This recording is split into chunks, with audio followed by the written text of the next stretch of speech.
నర్సీపట్నంలో జరిగిన ఇసుక దందాపై విచారణ చేపట్టాలని స్పీకర్ అయ్యన్న పాత్రుడు అన్నారు. నర్సీపట్నం మండలం గబ్బాడలో ఏర్పాటు చేసిన ఇసుక డిపోను పరిశీలించిన అనంతరం మైన్స్ ఎండీ ప్రవీణ్ కుమార్తో మాట్లాడారు. గత ప్రభుత్వ హయాంలో ఎటువంటి అనుమతులు లేకుండా వేల టన్నుల ఇసుకను ఈ డిపోలో డంప్ చేశారన్నారు.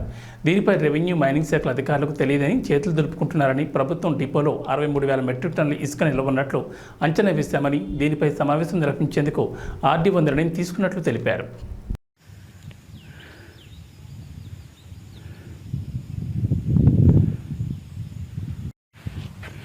వాడి మీద కేసు పెట్టాలి కదా మనం.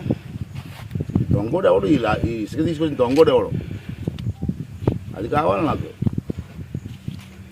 ఆ దొంగోడు ఇస్తాం, ఎంక్వైరీ అయితే అందరూ బుక్ అయిపోతారు. నేను దీని మీద డీటెయిల్ నోట్ ఇస్తాను సార్. ఇవాళ సాయంకాలమే నేను మీటింగ్ పెడతాను. ఇంకో మెసేజ్ కూడా తమరు కలెక్టర్ గారికి పెట్టారు, అది కూడా నా దగ్గర పెట్టాను. పర్మిషన్ ఉందా లేదా అడిగారా అంటే దొంగతనాన్ని ప్రోత్సహించినట్టు కదా మనం.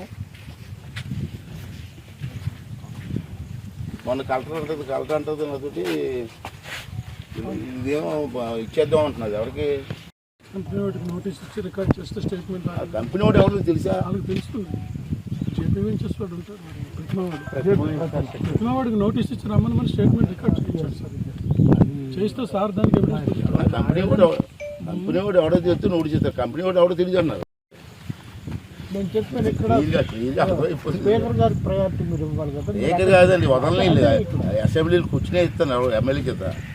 నర్సీపట్నంలో తెచ్చిపోతుంది ఎక్కడిదైనా ఎమ్మెల్యే కూర్చుని చూడుకోండి, నేను రూలింగ్ ఇస్తాను. అప్పుడు మొత్తం దొరికిపోతుంది. ఎస్ఐలు గిసీలు అందరూ దొరుకుతూ వస్తారు కదా అసెంబ్లీకి. తెచ్చుకోండి.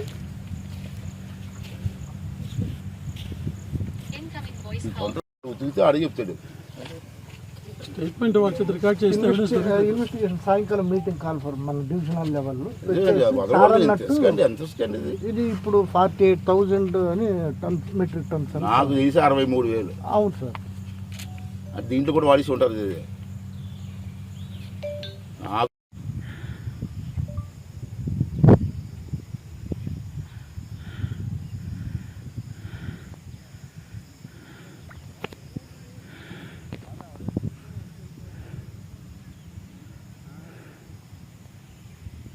నాకున్న లెక్క ప్రకారంగా 63,000 మెట్రిక్ టన్నులు ఇసుక అండి. ఇది ఇసుక ఎవరు తెచ్చారో ఎవరు తెలియట్లేదు. గవర్నమెంట్ చెప్పలేకపోతున్నారు, గవర్నమెంట్ ఆఫీసర్లు చెప్పలేకపోతున్నారు, పోలీసులు చెప్పలేకపోతున్నారు, ఎవరు చెప్పలేదు. ఎలా వచ్చింది ఇసుక? ట్రాన్స్పోర్ట్ చేస్తే ఎవరు ట్రాన్స్పోర్ట్ చేస్తే కదా ఇక్కడికి వస్తుంది రాజమండ్రి నుంచి. ఎవరు తీసుకొచ్చారు, ఎవరు ట్రాన్స్పోర్ట్ చేశారో ఎవరికి తెలియట్లేదు. ఎందుకు వచ్చింది ఇసుక? 63,000 మెట్రిక్ టన్నులు చిన్న విషయం కాదు కదా. అంచేది మొన్న ఏంటంటే మేడం గారు వచ్చి ఇది ప్రజలకు ఇచ్చేస్తా ఉన్నారు. అలా కదమ్మా, ఇచ్చేస్తే ఎవిడెన్స్ పోతుంది. కేసుకి ఎవిడెన్స్ ఉండదు కదా. వాడి మీద తెచ్చినప్పుడు మీరు కేసు పెట్టాలా, వాడి మీద యాక్షన్ తీసుకోవాలా. యాక్షన్ తీసుకోవాలంటే ఎవిడెన్స్ ఉండాలా. అంచేది ఇది కేసు బుక్ చేసే వరకు ఇసుక ఎవరికి ఇవ్వలేదు, ఇవ్వడానికి వీల్లేదు. కేసు బుక్ చేసిన తర్వాత ఈ ఇసుక ప్రజలకు ఇచ్చేమన్నారు. అది గవర్నమెంట్ ఏ రూల్ ప్రకారం ఉంటుంది, ఆ రూల్ ప్రకారం. ట్రాన్స్పోర్ట్ మనకి మన లక్ష్యం ఏంటంటే ఇవన్నీ మనం తవ్వుకోకూడదు. ఇంకా ఇసుక ఎవరు తీసుకొచ్చారు, ఎవరు చేసేది, ఆ దొంగ ఎవరు, అతని మీద యాక్షన్ కావాలి సార్. నెక్స్ట్ సార్, స్టేట్ మొత్తంలో మనకే కొద్దిగా రేట్ ఎక్కువ ఉంది సార్. అంటే మనకి రీచ్ దగ్గర లేక అదే సార్, మనకి ప్రత్యామ్నాయం ఏం లేదు సార్. దగ్గర ప్రత్యామ్నాయం మన అందరు రివర్లు లేవు కదా. అదే సార్, శ్రీకాకుళంలో రివర్ ఉంది, అక్కడికి ఆలోచించారు. ఇక్కడ మాకు అంత ఇసుకొచ్చి రివర్ లేక రాజమండ్రి ఇచ్చారు. రాజమండ్రి కూడా ఇసుక రేట్ మీరు తప్పు రాస్తున్నాం. పేపర్లో వాళ్ళు కూడా కొంతమంది ఎలా రాస్తున్నారంటే ఇసుక ఎక్కువ రేటుకి అమ్ముతున్నారు. ఇసుక అమ్మట్లే, నీకు లారీ ట్రాన్స్పోర్ట్ రాజమండ్రి వెళ్ళి రావడానికి లోడింగ్, అక్కడ లోడింగ్ ఛార్జీలకి ఎక్కువ అవుతుంది. నువ్వు చెప్పింది కరెక్టే. అనకాపల్లి విశాఖపట్నం జిల్లాలో అన్ని జిల్లాల కంటే రేట్ ఎక్కువ ఉంది. ఎందుకు రేట్ ఎక్కువ ఉందంటే ట్రాన్స్పోర్టు, లోడింగ్ ఛార్జీలు. రాజమండ్రి వెళ్తున్నాయి లారీలు, రాజమండ్రి నుంచి వస్తున్నాయి. ఈ ట్రాన్స్పోర్ట్ ఛార్జీలు ఉంటాయి కదా, దీనివల్ల ఎక్కువ అవుతుంది.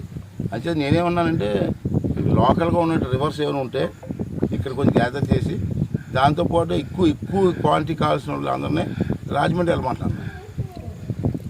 లోకల్గా చిన్న వాళ్ళు ఉంటారు కదా, ఈ చిన్న వాళ్ళు ఉన్న రివర్స్ ఉన్నాయి మనకి. తాండవా రివర్ ఉంది, ఇవన్నీ పక్క రివర్స్ ఉన్నాయి కొన్ని. మాగారబందర్ ఒక రివర్ ఉంది, ఏడుకొప్ప రివర్ ఉంది. ఇవన్నీ వచ్చి చిన్న వాళ్ళకి చిన్న ఇల్లు కట్టుకోవాలి. వాళ్ళకి ఇక్కడ ఇచ్చి పెద్ద బిల్డింగ్స్ కట్టుకున్న వాళ్ళకి, వ్యాపార సంస్థలు కట్టుకున్న వాళ్ళకి రాజమండ్రి ఇస్తే గొడవ పోతుంది కదా. సింపుల్ థింగ్ కదా. అంటే ఈ నెల 6, 7 మరి అప్పుడు వరకు రికార్డ్ అవుతుంది కదా ఇది. అప్పుడు వరకు ఉన్నాయి సార్, అవన్నీ తెప్పిస్తాను. అదే అవును సార్, అవును సార్. ఏడికంటే నేను చారీ మాట్లాడుతున్నాను సార్. రికార్డ్ అయింది కదా. అయితే ఇస్తే ఏం లేదు సార్. ఇప్పుడు మీ ఇసుక శాండ్ రీచ్లో ఉన్నాను, ప్రస్తుతం రీచ్లో ఉన్నాను. నర్సీపట్నంలో రీచ్ పెట్టారు గవర్నమెంట్ అప్పుడు. అక్కడికి దగ్గర 63,000 మెట్రిక్ టన్నులు ఇసుక తీసుకొచ్చారండి. ఇప్పుడు ఇసుక కూడా ఇక్కడే ఉంది, రెడీగా ఉంది. అయితే ఇప్పుడు ఈ మన ఆఫీసులో ఏమంటారంటే ఆ ఇసుక ఎవరిదో మాకు తెలియదు అంటున్నారు. 63 ఏమో ఇప్పుడు ఆర్డీఓ గారు కానీ మైనింగ్ డిపార్ట్మెంట్లో ఏమన్నారంటే ఆ ఇసుక ఎవరిదో మాకు తెలియదు అంటున్నారు ఏకంగా బ్లంట్గా.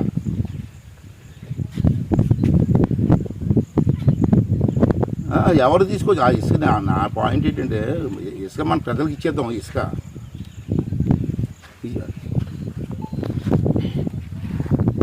అంటే ఇక్కడ నా ప్రవీణ్ గారు నా పాయింట్ ఏంటంటే మీరు క్యాచ్ చేయట్లే.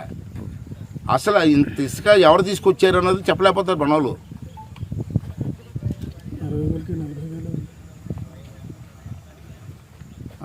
ఇక్కడ నా లెక్క ప్రకారం సార్ 63,000 మెట్రిక్ టన్నులు శాండ్ ఉంది సార్ ఇక్కడ. మరి అది సార్ మీరు ఎంక్వైరీ చేసి అసలు ఎవరు దొంగతనం చేశారు ఇది?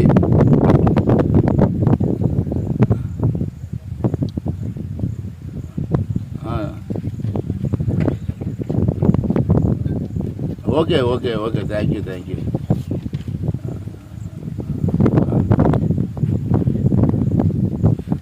Sir one more thing sir. ఇప్పుడు మీరు ఈ ఇసుక శాండ్ ప్రజలుగా మనం చెప్పారు కదా. ఇప్పుడు నర్సీపట్నం మా అనకాపల్లి జిల్లాకి గవర్నమెంట్ రాజమండ్రి నుంచి ఇసుక తెచ్చుకోమని పర్మిషన్ ఇచ్చారు సార్. ఇక్కడ జిల్లాల నుంచి ఏ లారీ వెళ్ళినా రాజమండ్రిలో ఇసుక ఇవ్వకుండా వెనక్కి పంపించేస్తారండి దౌర్జన్యంగా.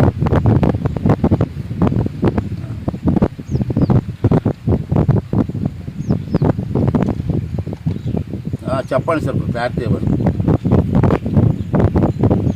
నేను రాజమండ్రి కలెక్టర్ గారితో మాట్లాడాను నేను. మేడం మరి మా సార్ అనకాపల్లి జిల్లాకి మీరు అక్కడ తెచ్చుకోమని మీరు వాళ్ళకి ఇవ్వట్లేదని చెప్తే ఆమె ఏం చేసిందంటే అనకాపల్లి కలెక్టర్ గారితో మాట్లాడారు రాత్రి. మాట్లాడి ఇద్దరు మాట్లాడుకొని రాజమండ్రిలో అనకాపల్లి జిల్లాకు ఒక సెపరేట్ రీచ్ ఇవ్వమన్నాను నేను. వాళ్ళతో కాకుండా సెపరేట్ మాకు అనకాపల్లికి ఒక రీచ్ ఇచ్చేయండి, మా లారీలు డైరెక్ట్గా వెళ్ళిపోయి అక్కడి నుంచి ఇసుక తెచ్చుకుంటారని చెప్పారంటే వాళ్ళు ఇద్దరు కలెక్టర్ కూడా ఒప్పుకున్నారు. ప్లీజ్ కైండ్లీ మీరు కూడా చాలా మాట చెప్తే అయిపోతుంది. ఓకే అండి, ఓకే వద్దాం సార్, కలుద్దాం. లేదు కలుద్దాం, వస్తాను అక్కడ ఎక్కడ